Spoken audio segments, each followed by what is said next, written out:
organic, unpredictable, unknown, lovely, beautiful, a sense of fulfillment. This is part of the pleasures of life and not the chores of life.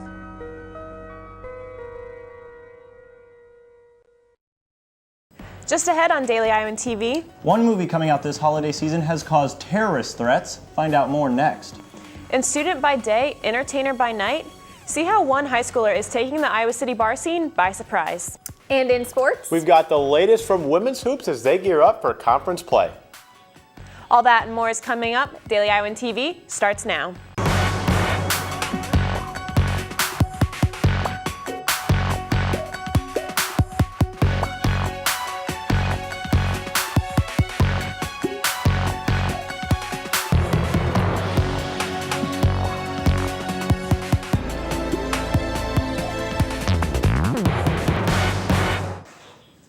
Good evening and thanks for joining us. I'm Hannah Hawks. And I'm Cody Goodwin. Taliban gunmen stormed an army public school this morning in Pakistan in what officials are saying is the worst attack in years.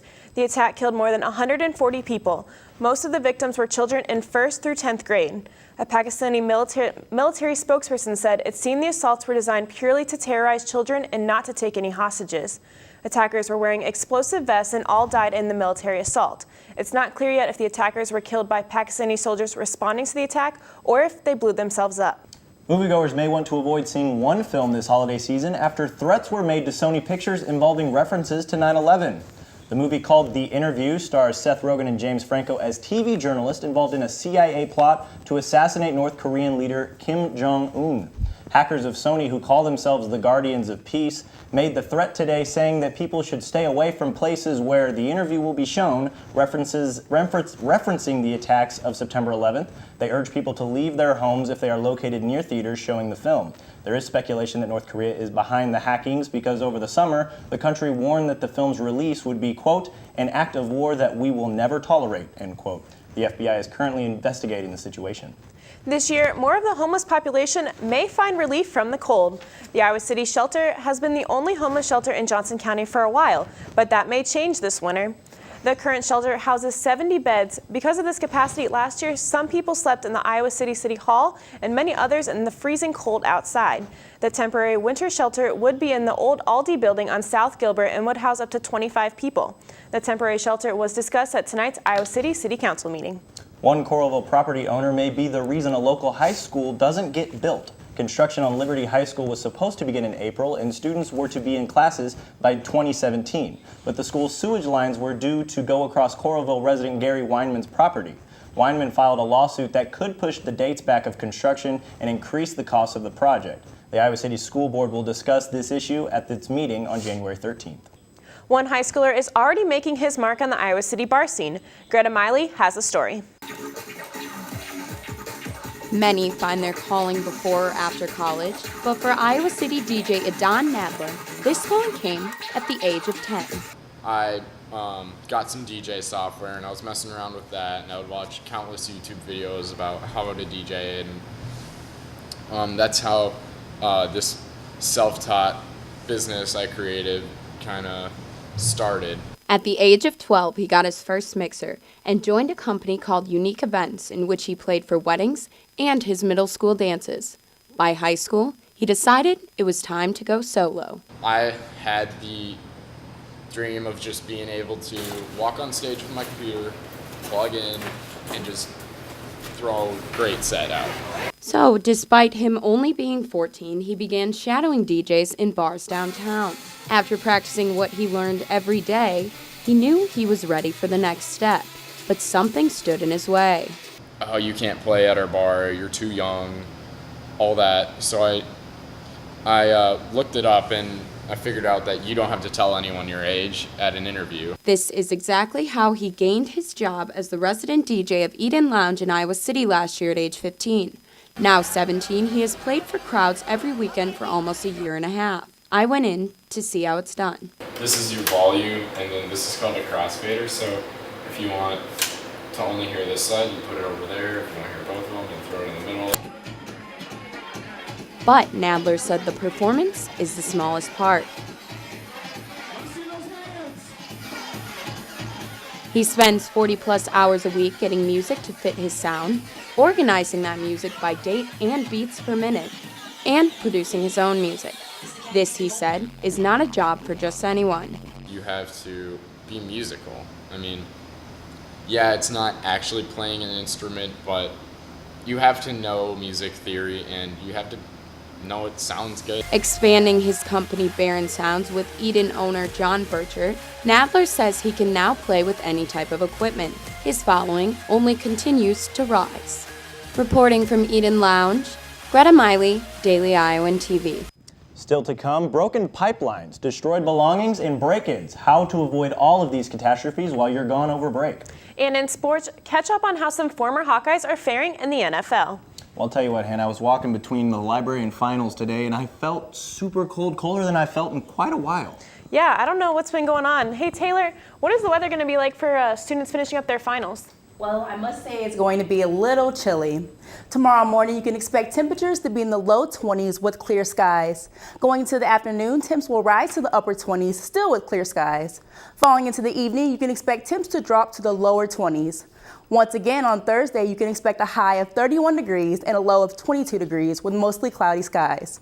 For the remainder of finals week, temperatures will be in the mid-30s and low 40s. But don't let this cool weather get you down. Christmas break is right around the corner. Well, that's all I have for you this week. Cody, Hannah, back to you at the news desk. This week, workers are installing a removable flood wall to surround the Iowa Advanced Technology Laboratories. This is the second flood wall to be built at the UI after the flood in 2008.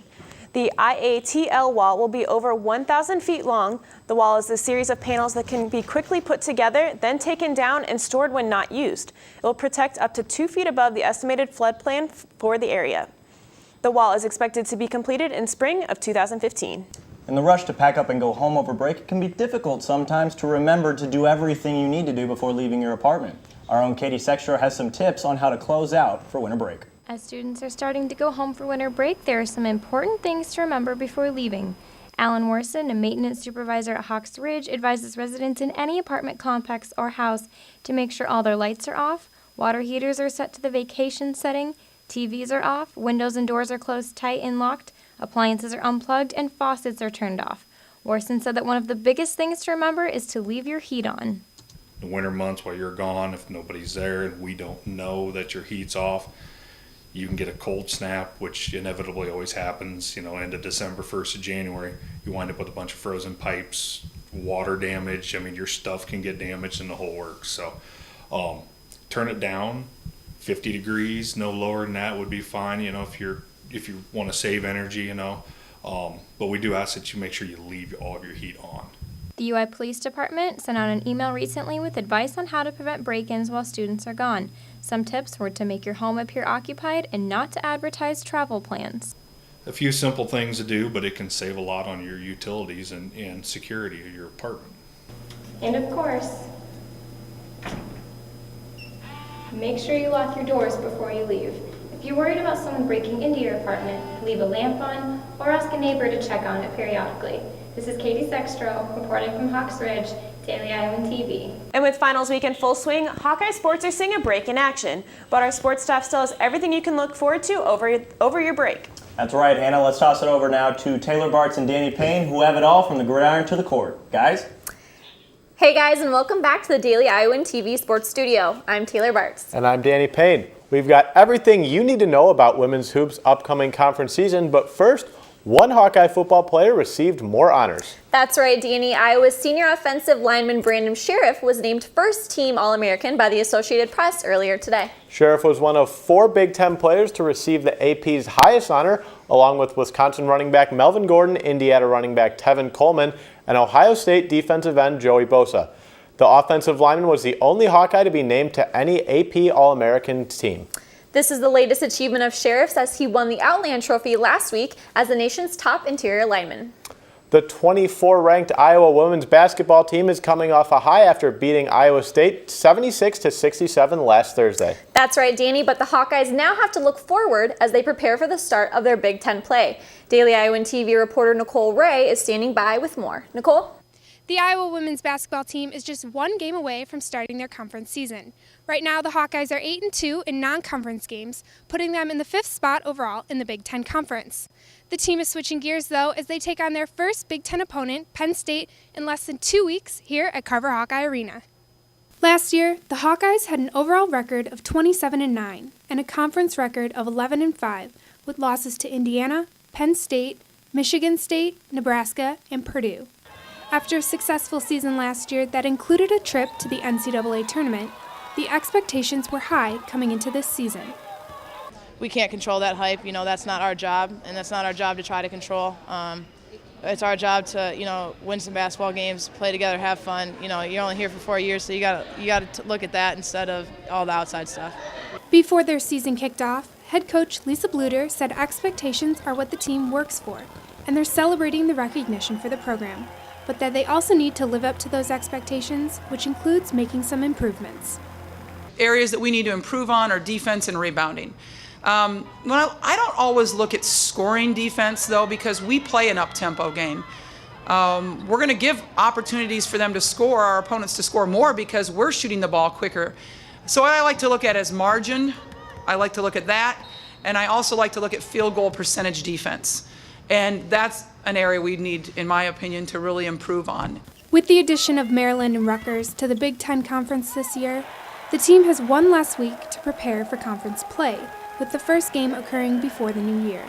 Big Ten play, with the addition of 2 more schools and moving from 16 to 18 Big Ten games, moves our Big Ten schedule up a week. Right now, Iowa leads the conference in 3-point field goals made, thanks to Melissa Dixon, who's tied for first overall in the conference for points scored from behind the arc. Iowa's also number 3 overall in scoring offense, with Melissa Dixon ranking 25 in total scoring, and Sam Logic leading in assists and sitting at number 9 in free throws. You have to focus on, you're going to play the best team in the country, and you're going to play some of the best teams in the country in the Big Ten consistently. The Hawkeyes start conference play at home on December 28th with Penn State, then travel to the East Coast for their first matchup against Rutgers, followed by Illinois, Purdue, Northwestern, Michigan State, Michigan, and Nebraska. Although the Hawkeyes had tough losses to Arkansas and number 7 Louisville on the road, they're hoping to keep the momentum from the Iowa State victory and make their conference record 1-0 after Penn State. This is Nicole Ray for Daily Iowan TV Sports. Before the Hawkeyes play their first Big Ten game on the 28th, Iowa is set to take on Drake University on Sunday. A win against the Bulldogs would give Iowa wins over each of its in-state Division I opponents. Now, before we let you go, we've got the latest on some recent Hawkeye graduates how are they doing in the NFL. Houston Texans tight end C.J. Fedorowicz saw action Sunday against the Colts and has appeared in every game this season except Week 2 and has started in 7 contests. Linebacker Anthony Hitchens started in Sunday's contest for the Cowboys, recording 5 tackles. He has started 9 games in his rookie year. Cleveland Browns linebacker Christian Kirksey also saw action this weekend, tallying 8 tackles. He has started 8 of 14 games and has seen action in every game this year. Now, James Ferentz and James Morris are also recent grads for the NFL. Ferentz is on the Texans practice squad, and Morris plays for the New England Patriots, but is currently on the injured reserve list. Well, that is all the time we have for you tonight, but be sure to tune in tomorrow as we take a look at what it takes to walk away from the sport that you love. Cody, Hannah, back to you guys at the desk. Thanks, guys. And in other news, an Idaho cow escaped from a meat processing facility yesterday by jumping over a 6-foot fence. After escaping from the meat processing plant, the cow ran through the streets of Pocatello, Idaho, with animal control and police in hot pursuit. Despite her valiant efforts to escape, the cow was shot dead by police officers. Officers say the 1,000-pound animal was a safety risk, causing car accidents and running into a playground. I'll tell you what, Hannah, for some perspective, this 1,000-pound cow jumped over 6 foot, which is taller than me. You could say those efforts weren't valiant, but very well done. That's all we have for you tonight. I'm Cody Goodwin. And I'm Hannah Hawks. Thanks for watching and have a great night.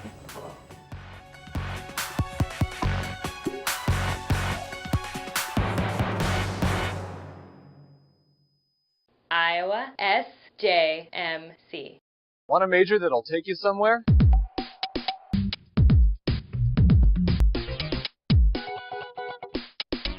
I joined, and now I make videos for the university. SJMC.